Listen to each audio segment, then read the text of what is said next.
ஏன் நீங்கள் ஸ்ட்ரிக்டாக இல்லை, இந்த ஸ்கூல் ஸ்ட்ரிக்டாக இல்லை? எனக்கு இது முழுமையாக இந்த கொஷின் இன்னுமே எனக்கு புரிஞ்சதில்லை. இப்போ ஸ்ட்ரிக்ட்னா என்ன என்ன எதிர்பார்க்குறீங்க? நாங்களாம் சிரிக்கக்கூடாதா? அன்பு பாசம் காட்டக்கூடாதா?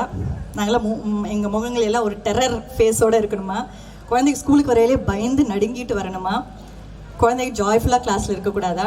டீச்சர்ஸ் கூட ஃப்ரீயாக பேசக்கூடாதா? எனக்கு புரியல. நம்ம ஸ்கூல் வேல்யூஸ் அப்படிங்கிறது வந்து பாசிட்டிவ், பேஷனட், பிரின்சிபல்ட். இதை பற்றி நிறைய பேசியிருக்கேன். இந்த தடவை நான் அந்த பிரின்சிபல்டுங்கிறது மட்டும் எடுக்கிறேன். ஸ்ட்ரிக்ட்டுக்கும் பிரின்சிபல்ட்டுக்கும் என்ன வித்தியாசம்? ஸ்ட்ரிக்ட் அப்படின்னா இதுதான் ரூல்ஸ், ஃபாலோ பண்ணு, எந்த கேள்வியும் கேட்காத, these are the rules, you follow it. பிரின்சிபல்டுனா என்ன? தவறு எது, சரி எது, இதை நான் புரிஞ்சு யார் பார்க்குறாங்களோ இல்லையோ, பகலோ இரவோ, I will follow the right thing. நம்ம குழந்தைக்கு ஸ்ட்ரிக்டாக நம்ம கொண்டு போக வேண்டியதில் பிரின்சிபல்டாக கொண்டு போகணும் அப்படின்னு தான் நம்ம எல்லாருமே முயற்சி பண்ணிகிட்ருக்கோம்.